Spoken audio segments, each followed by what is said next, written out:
優しい味の練乳プリン。懐かしい味。食感がトロトロで新鮮だね。通常よりも水分多め。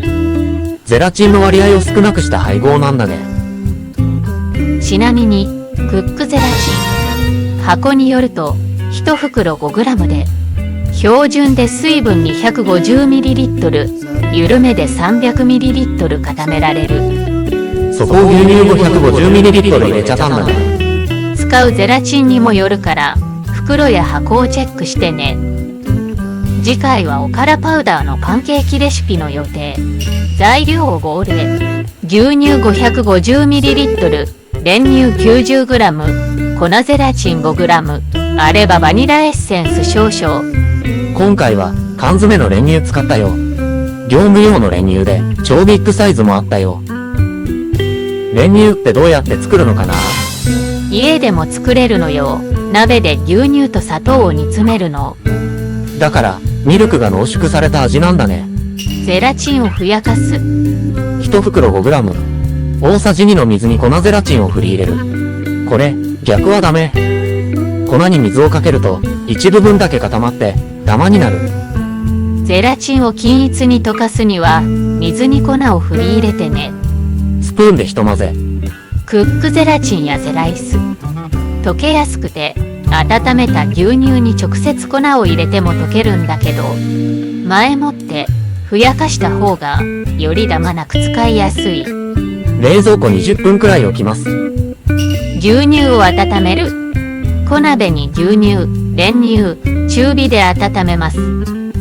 時々木べらでそこからゆっくりかき混ぜる。ちなみにこれはダイソーの調理スプーン。沸騰直前で火から下ろす。それってどんな状態？小さなふわっとした泡が鍋の縁からふつふつと出てくる。温度が上がりすぎるとゼラチンが固まりにくくなる。牛乳の風味もね、悪くならないようにね。ゼラチンを溶かす。鍋熱々だからね、5分くらい置いて少し冷ましてゼラチンを加えます。完全に溶かすぞ。あればバニラエッセンス。器に入れる。あればロートが便利。雑談ですが、このヨーグルトの空き瓶欲しくて食べまくったのよ。それなのにいつの間にか減ってるの。ショック。お気に入りの食器ほどなぜか割ったりするのよね。君はどうかな？冷やす。冷蔵庫に3時間冷やし固める。下にトレイを敷くとこぼれ防止に。完成です。プルプルというよりはもっとトロトロの食感。前回動画のいちごソースをかけてみよう。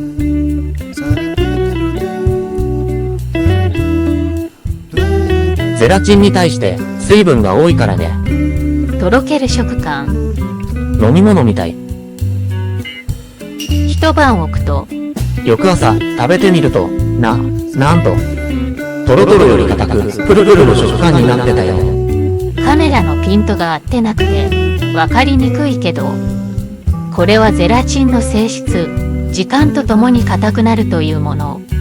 ゼラチンと水分の割合を変えることでも食感は変わります。好きな食感試してね。さて、レシピの紹介はここまで。見てくれてありがとね。一息ついてお化けと魔女のお話いかが？もちろん飛ばしても OK。お茶でも飲みながらゆっくりしてね。誘惑迷惑冷蔵庫。練乳プリン作り。冷やし固めます。晩ご飯の後に食べましょう。冷蔵庫の扉、バタバタ、禁止です。はい。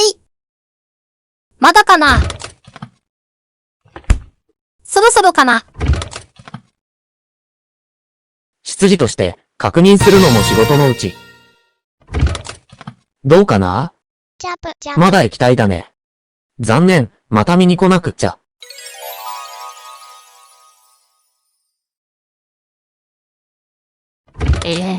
あの子たち、冷蔵庫開けてるの。まあ、私が小さい時も同じだったっけ。